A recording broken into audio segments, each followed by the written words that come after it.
Anime fans அனைவருக்கும் வணக்கம். இன்றைக்கி நம்ம 10,000 வேர்ல்டு எபிசோட் 237, 238 தான் பார்க்க போகிறோம். போன எபிசோடில் எங்கே முடிஞ்சிருக்கோம்? நம்ம பறவையை ஒருத்தன் சேலஞ்ச் பண்ணாலே அங்கே தான் முடிஞ்சிருக்கும். இப்போ நம்ம பறவைக்கும் அவனுக்கும் சண்டை அப்படிங்கிறது நடக்குதுங்க. ஆக்சுவலாக அவன் என்ன யோசிக்கிறான், இது பறவை தானே, ஈஸியாக முடிச்சு விட்டுலாம் அப்படின்னு யோசிக்கிறான். ஆனால் அவனுக்கு தெரியல இந்த பறவை கிட்ட காட் லெவல் ஸ்வாட் இருக்குது அப்படிங்கிறது. இந்த பறவை 2 அட்டாக் தாங்க பண்ணுது.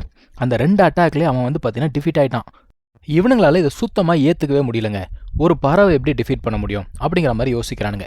இன்னொரு பொண்ணு இருக்கா, அவன் என்ன யோசிக்கிறான்னா, ஏன்னா இந்த பெட்டே இந்த அளவுக்கு ஸ்ட்ராங்காக இருக்குது அப்படின்னா அந்த பெட்டோட மாஸ்டர் அவன் எந்த அளவுக்கு ஸ்ட்ராங்காக இருப்பான் அப்படின்னு சொல்லிட்டு இவ யோசிக்கிறா.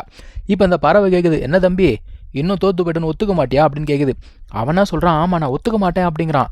நீ ஃபார்மேஷன் அப்படிங்கிறத பயன்படுத்தியிருக்க, யாராவது ஃபார்மேஷன் அப்படிங்கிறத யூஸ் பண்ணுவாங்களா? எக்ஸ்டர்னல் பவரை யூஸ் பண்ணியிருக்க, நீ ஏமாத்துற அப்படிங்கிற மாதிரி பேசுகிறான். சார் அதோட நேரத்தில் ஸ்ட்ரெயிட்டாக எல்டர்கிட்ட போயிட்டு முறையீடு தான், இந்த மாதிரி காட்ஸ் அண்ட் பொசிஷன் நீங்கள் திரும்ப எடுத்துக்கணும். இப்போ எல்டருக்கு கோவம் வந்துச்சு, வாயை மூடுறான்னு சொல்லிட்டு அது ஒன்றும் எக்ஸ்டர்னல் பவர்லாம் எதையும் யூஸ் பண்ணலை. அது அந்த பறவையோட பிளட்லேயே இருக்கக்கூடிய டேலண்ட் அப்படின்னு சொன்ன உடனே இவனுங்க அரண்டு போகிறானுங்க. எது இன்டர்னல் டேலண்ட்டா அப்படிங்கிறானுங்க. இந்த பறவை என்ன சொல்லுது, டேய் உன்னை ஜெயிக்கிறதுக்கெலாம் எனக்கு எக்ஸ்டர்னல் பவர் தேவையில்லடா அப்படிங்குது. அவனுக்கு அடிபட்டுச்சு போல தெரியுது. எப்பா முதல்ல அவன் டாக்டர்கிட்ட கூப்பிட்டு போங்கடா அப்படிங்கிறாங்க. இப்போ இந்த ஒரு சிச்சுவேஷனை இன்னொருத்தன் பயன்படுத்திக்கிறான். அவன் என்ன சொல்கிறான்னா, போன சண்டை ரொம்ப நல்லா இருந்தது, ஒரு விருந்தாக அமைஞ்சது. நம்ம ஏன் இந்த ஒரு ஆப்பர்ச்சுனிட்டியை பயன்படுத்தி கூஃபங்கோட டேலண்ட்ஸ் எப்படி இருக்குது அப்படிங்கிறத பார்க்கலாம். நான் அவங்ககிட்ட சண்டை போடணும்னு ஆசைப்பட்றேன் அப்படிங்கிறான். இப்போது இந்த பயபுல பார்த்தீங்கன்னா டிரான்சென்டென்டலில் லெவல் 8 இருக்கான். நம்ம ஹீரோ லெவல் 1 தான் இருக்கான். பெரிய கேப் இருக்குது. நம்ம ஹீரோ ஒன்றும் பெருசாக அழட்டிக்கலைங்க. உனக்கு என்ன சண்டை போடணுமா, வா சண்டை போடலாம் அப்படிங்கிறான். இவனுங்களுக்கு ஒன்றும் புரியல, என்னடா அவன் ரொம்ப அரகண்டாக பேசுகிறானே அப்படிங்கிற மாதிரி சொல்கிறானுங்க. இவனுங்க தானே சண்டை போட கூப்பிட்டானுங்க, அப்புறம் என்ன அரகன்ஸு? அவன் என்ன சொல்கிறான், தம்பி நான் லெவல் 8 இருக்கேன், நீ லெவல் 1 தான். இது அன்ஃபேராக இருக்குது, நான் என்னோட லெவலை கொஞ்சம் குறைச்சிக்கிறேன் அப்படின்னு சொல்லும்பொழுது லின்ஃபெங் என்ன சொல்கிறான், நீ அந்த ஆணியெல்லாம் பிடுங்குவானா, இப்படியே சண்டை போடு அப்படிங்கிறான். சுற்றி இருக்கவங்களுக்குலாம் ஒன்றும் புரியல, என்னடா இந்த பையன் ரொம்ப அரகண்டாக பேசுகிறான், காடோட டிசெண்டன்ட்டே வந்தால் கூட இந்த மாதிரி நடந்துக்க மாட்டாங்க அப்படிங்கிற மாதிரி இவனுங்க பேசிக்கிட்டு இருக்கானுங்க. இப்போ வந்தவன் என்ன பண்ணுறான், சரிப்பா உன் இஷ்டம் அப்படின்னு சொல்லிட்டு பவர் அப் பண்ணுறான். இப்போ நம்ம ஹீரோ பார்க்குறான். பார்த்துட்டு என்ன தெரியுமா சொல்கிறான், உனக்கு நான் 3 சான்ஸ் தரேன், அந்த 3 மூவில் நீ என்னை இன்ஜூர் பண்ணிட்ட அப்படின்னா நீ ஜெயிச்சிட்ட அப்படிங்கிறான். அவனுக்கு ஒன்றும் புரியல. அதான் அவன் மறுபடியும் கேட்குறான், இல்லை நீ என்ன சொன்ன, ஏதோ 3 சொன்னியா, என்னது அது அப்படிங்கிறான். நம்ம பறவை வருது, டேய் என் மாஸ்டர் என்ன சொல்கிறாருன்னா, இங்கே பாரு நீ அட்டாக் பண்ணு, அவர் நகர்ந்து போக மாட்டார், பிளாக் பண்ண மாட்டார், திரும்ப அடிக்க மாட்டார், நீ அவரை 3 மூளை இன்ஜூர் பண்ணிட்ட அப்படின்னா நீ ஜெயிச்சிட்ட, ஓகேவா அப்படிங்குது. இப்போ இவனுங்களுக்கு ஒன்றும் புரியல, சுற்றி இருக்கவங்களுக்கு என்னடா காட்ஸனுக்கு ஏதாவது பைத்தியம் பிடிச்சிக்கிச்சா அப்படிங்கிறானுங்க. இந்த எல்டர் இருக்கார்ல, அவர் பார்க்குறாரு, இந்த கேரக்டர் எனக்கு ரொம்ப பிடிச்சிருக்குப்பா அப்படிங்கிறாரு. இந்த பையன் என்ன யோசிக்கிறான், ஒருவேளை அங்கிள் கிட்ட ஏதாவது டிஃப்ரெண்ட்டான டெக்னிக் இருக்குமோ அப்படிங்கிற மாதிரி யோசிச்சுக்கிட்டு இருக்கான். அது அங்கிள் இல்லடா உன் அப்பா. ஆப்பனண்ட்டும் பார்க்குறான், இதுதான் உன்னோட இஷ்டம் அப்படின்னா நான் ஏன் தடுக்க போகிறேன்னு சொல்லிட்டு அட்டாக் பண்ணுறான். எல்லாரும் பார்க்குறாங்க, அவ்வளோதான்டா இவன் செத்து போயிட்டான்டா அப்படின்னு நினைக்கிறாங்க. ஆனால் இவங்கெல்லாம் எதிர்பார்க்காத விதமாக அவன் ஒன்றுமே ஆகாமல் வெளியில் வரான்.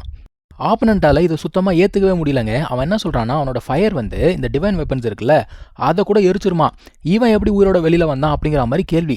அதான் நம்ம பறவை சொல்லுது, தம்பி இப்பயே தோல்வியை ஒத்துக்கோ, என் மாஸ்டர் கிட்ட தோல்வியை ஒத்துக்கிறது ஒன்றும் உனக்கு அசிங்கம் கிடையாது அப்படிங்குது. அவனுக்கு சரியான கோவம், அவன் அடுத்த அட்டாக்கு மூவ் ஆகிறான். அவன் என்ன பண்ணுறான்னா, ஒரு டொமைன் அப்படிங்கிறத போடுறாங்க. டொமைன் எல்லாமே பார்த்தீங்கன்னா ரொம்ப ஹை லெவல் ஸ்கில்லு. ஆனால் இந்த பறவை என்ன சொல்லுது, யாரா இவன் காமெடி பண்ணிக்கிட்டு இருக்கான் அப்படிங்கிற மாதிரி அவனை கிண்டல் பண்ணுது. அடுத்து அவன் என்ன பண்ணுறான் அப்படின்னா, ஒரு தர்மா பாடி அப்படிங்கிறத வர வச்சு ஈட்டியை வச்சு நம்ம ஹீரோவை குத்துறான். நம்ம ஹீரோ விரலால் சுண்டி விட்டதாங்க, அவன் எங்கேயோ போய் விழுந்துருவானா. மறுபடியும் அவன் என்ன சொல்கிறான்னா, இவன் காட் லெவல் ஆர்மர் அப்படிங்கிறத பயன்படுத்திட்டு இருக்கான் அப்படிங்கிறான். உடனே நம்ம பறவை என்ன சொல்லுது, உன்னால் ஜெயிக்க முடியல அப்படிங்கிறதுக்காக கண்டமேனிக்கு பேசாத அப்படின்னு சொல்லிட்டு திட்டி விட்டுடுது. ஆனால் எல்டர் என்ன சொல்கிறாரு, அவன் ஆர்மர்லாம் பயன்படுத்தலை, அது அவனுடைய கோல்டன் பாடி அப்படின்னு சொல்கிறாரு. இப்போது லின்ஃபெங் கேட்குறான், டீசெண்டாக தான் கேட்குறான், நீ என்ன கண்டினியூ பண்ண போறியா அப்படின்னு கேட்குறான். ஆனால் அவனுக்கு பயங்கர கோவம் வந்துடுது. இன்னைக்கு உன் கதையை முடிச்சு விட்றான் பாடுறான்னு சொல்லிட்டு அவன் அட்டாக் பண்ண ஆரம்பிக்கிறான். இது பார்த்தீங்கன்னா ஒரு சோல் அட்டாக் போல தெரியுது, ஒரு இல்யூஷன் அப்படிங்கிறத கிரியேட் பண்ணும் போல. இவங்க எல்லாமே பதற ஆரம்பிக்கிறாங்க. இந்த பையனுமே ஐயோ சோலை முதல்ல ப்ரொடெக்ட் பண்ணிக்கணும் அப்படின்னு சொல்லிட்டு ப்ரொடெக்ட் பண்ணிக்கிட்டு இருக்கான். இப்போ இந்த செக்டார் லீடர் பார்க்குறாரு, டே நிப்பாட்ரா வேணாண்டா அப்படிங்கிறாரு. நம்ம லின்ஃபெங் என்ன சொல்கிறான், நீங்கள் ஸ்டூடெண்ட்ஸை மட்டும் ப்ரொடெக்ட் பண்ணுங்க, அவனால் என்ன ஹர்ட் பண்ண முடியாது அப்படிங்கிறான். இப்போது ஆப்பனண்ட் என்ன பண்ணுறான்னா, அவனோட அட்டாக்கை ஸ்டார்ட் பண்ண ஆரம்பிக்கிறான். சுற்றி இருக்கவங்க எல்லாருமே என்ன யோசிக்கிறாங்க, இந்த முறை கண்டிப்பாக இவனால் தப்பிக்கவே முடியாது அப்படின்னு யோசிக்கிறாங்க. லின்ஃபங்குமே பார்த்தீங்கன்னா நின்ன இடத்துல இருந்து நகரலங்க. அவன் பாட்டுக்கு அமைதியாக நின்றுட்டே இருக்கான். உடனே என்ன நடக்குது, அவனுடைய உடம்புல இருந்து அவனோட சோல் பாடி அப்படிங்கிறது வெளியில் வருது. வெளியில் வந்த சோல் பாடி ஸ்ட்ரெயிட்டாக அவனுடைய அட்டாக்கை நோக்கி தான் போகுது. இப்போது இந்த எல்டர் பார்த்துக்கிட்டு இருக்காரு. அவருக்கு என்னன்னா, நார்மலாக இந்த டிரான்செண்டன்ட் ரெல்மில் இருக்காங்கல்ல, அவங்களோட சோல் எல்லாமே பார்த்தீங்கன்னா ஒரு எம்டி ஷேடோ மாதிரி தான் இருக்குமா. ஆனால் இவனோட சோல் வந்து டிஃப்ரெண்ட்டாக இருக்கான்.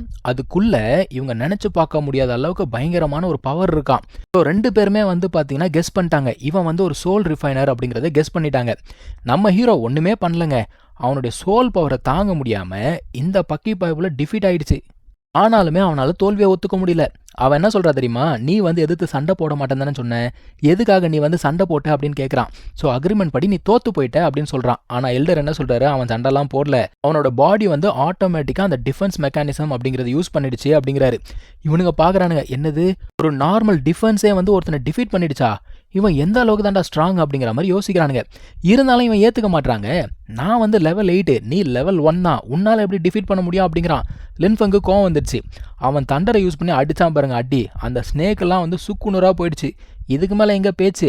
அந்த எல்டர் என்ன சொல்கிறாரு, இந்த முறை ஜீனியஸ் ரேங்கிங் காம்படிஷனில் நம்ம தாண்டா அப்படிங்கிறாரு. இதே தான் வந்து அங்கே இருக்க ஸ்டூடெண்ட்ஸுமே சொல்கிறாங்க, இந்த முறை கண்டிப்பாக நம்ம ஜீனியஸ் ரேங்கிங்கில் மேலே வரப்போகிறோன்னு சொல்லிட்டு லின்ஃபங்கோட பேரை வந்து எல்லாருமே பாட ஆரம்பிச்சிட்டாங்க. லின்ஃபங் என்ன சொல்கிறான்னா, என்ன ரொம்ப புகழாதீங்க, நம்மெல்லாம் ஒரே செக்டாரை சேர்ந்தவங்க, ஒருத்தருக்கு இன்னொருத்தர் உதவி செய்ய வேண்டியதுதான் அப்படிங்கிற மாதிரி சொல்கிறான். இப்போது இந்த செக்டார் லீடர் என்ன சொல்கிறாரு, எப்பா நீ ஸ்ட்ராங்காக இருக்க, ஆனால் அதையும் தாண்டி உன்னுடைய அந்த ஒரு குணம் இருக்கு இல்லையா, அது ரொம்ப நல்லா இருக்குது அப்படிங்கிறாரு. நம்ம பறவை இருக்கு இல்லையா, எப்பவும் போல கண்டமேனிக்கு ஒரு டைலாகை பேச அதை பூச்சி ஓரமாக நிற்க வச்சிட்டான். ஐயா என்ன மன்னிச்சுக்கோங்க, இது கண்டமேனிக்கு இப்போ தான் பேசும் அப்படிங்கிறான். இப்போ அங்கே இன்னொரு பொண்ணு இருக்கால, அவன் என்ன பண்ணுறா, இந்த லின்ஃபங்கை வந்து டீஸ் பண்ணுறாப்பா. நம்ம ஆளுக்கு தான் பொண்ணுங்கனால ஆகாத, 10 ஸ்டெப்பு பின்னாடி தானே நிற்பான், அதே சம்பவத்தை தான் இங்கேயும் பண்ணுறான். இப்போ அந்த எல்டர் இருக்கார்ல, அவர் வந்து திட்டுறாரு, உனக்கு எது சரி எது தப்புன்னே தெரியாதா அப்படின்னு சொல்லிட்டு திட்டுறாரு. அவன் என்ன சொல்கிறா, கொஞ்ச நாளைக்கு முன்னாடி என்ன சொன்னீங்க, எப்போ பார்த்தாலும் நான் ப்ராக்டிஸ் பண்ணிக்கிட்டே இருக்கேன், வாழ்க்கையில் நீ சிங்கிளாக தான் இருக்க போகிற அப்படின்னு சொல்லிட்டு திட்டினீங்க, இப்போ நடன மாற்றி பேசுகிறீங்க அப்படிங்கிறா. இப்போ செக்டார் லீடர் என்ன சொல்கிறாரு, சரிம்மா உனக்கு நான் ஒரு வேலை கொடுக்குறேன், இவங்களை கூட்டு போயிட்டு நம்முடைய பழக்க வழக்கெல்லாம் என்னன்னு சொல்லி கொடு அப்படிங்கிறாரு. ஓகேன்னு சொல்லிட்டு கூப்பிட்டு போகிறா. லின்ஃபங்குமே கூடவே போகிறான். இந்த பையன் இருக்கான்ல, அவனையுமே கூட போடா அப்படின்னு சொல்லிட்டு அனுப்பிச்சு வைக்கிறாங்க. இந்த பொண்ணு என்ன பண்ணுறா, போகிற வழியில் செக்டார் பற்றி பேசிட்டு போகிறா. இங்கே மொத்தமாக 3 பீக் இருக்கான். ஒன்று வந்து பார்த்தீங்கன்னா ஸ்வாட் பீக்கு, அதுக்கப்புறமா ஏன்ஷியன்ட் காட் பீக், அதுக்கப்புறமா 3வது வந்து பார்த்தீங்கன்னா மெடிசன் பீக். இந்த 3துலையுமே நிறைய முக்கியமான விஷயங்கள், நிறைய பொருட்கள் எல்லாமே இருக்குது. உதாரணத்துக்கு சொல்லணும்னா இந்த ஸ்வாட் பீக்கில் காட் ஸ்வாட்ஸ் எல்லாமே இருக்குமா. கரண்ட்டாக இப்போ அங்கே ஒரு ஸ்வாட் இருக்குது, அதுக்கு வந்து ஓனர் யாருமே இல்லை. போன செக்டார் மாஸ்டர் வந்து இறந்ததுக்கப்புறம் அந்த ஒரு ஸ்வாடை யாராலுமே கண்ட்ரோல் பண்ண முடியலையா. ஏன் அது யாரையுமே செலக்ட் பண்ண மாட்டேங்குது, அதான் உண்மை. அதாவது இந்த காட் லெவல் ஆரா இருக்கும் இல்லையா, அந்த மாதிரி ஒரு பர்சன் வந்தால் மட்டும்தான் அது செலக்ட் பண்ணுமா. இந்த பையன் இருக்கான்ல, அவன் என்ன கேட்குறான், அப்போ எனக்கும் வந்து காட் ஸ்வாட் கிடைக்குமா அப்படின்னு கேட்குறான். கிடைக்குமே, வா போய் ட்ரை பண்ணி பார்க்கலாம் அப்படின்னு சொல்லிட்டு அவங்க கூப்பிட்டு வராங்க. அங்கே போய் பார்த்தா ஒரு எல்டர் உட்காந்துட்டு இருக்காருப்பா. அவர் தான் வந்து இந்த இடத்துக்கு காவல் காக்கிறார் போல தெரியுது. அவருமே கிட்டத்தட்ட காட் லெவலில் இருக்கார். இவங்களெல்லாம் பார்த்துட்டு கேட்குறாரு, என்னம்மா மறுபடியும் வந்து ஸ்வாட் செலக்ட் பண்ண வந்திருக்கியா அப்படின்னு கேட்கும்போது, இல்லைங்க எனக்காக வரல, இவங்க 2 பேர் வந்து காட் சைல்டு புதுசாக வந்து ஜாயின் பண்ணியிருக்காங்க, இவங்களுக்காக தான் வந்திருக்கேன் அப்படின்னு சொல்கிறா. அந்த மனுஷனுமே அப்படியே மேலும் கீழும் பார்க்குறாரு. பார்த்துட்டு சரிப்பா உள்ளுக்குள்ளே போங்க அப்படின்னு சொல்லிட்டு அமுச்சு விட்டுறாரு. அந்த மனுஷன் யோசிக்கிறான், யங்கர் ஜென்ரேஷன்லாம் வந்து நம்மளை ஓவர்டேக் பண்ணி போய்கிட்டு இருக்காங்க அப்படின்னு சொல்லிட்டு நினைக்கிறாரு. இங்கே தான் இந்த ஒரு எபிசோட் முடியுதுங்க. அடுத்த எபிசோடில் நம்ம மீட் பண்ணலாம். தேங்க்யூ ஸோ மச் ஃபார் வாட்சிங். Take care. பை.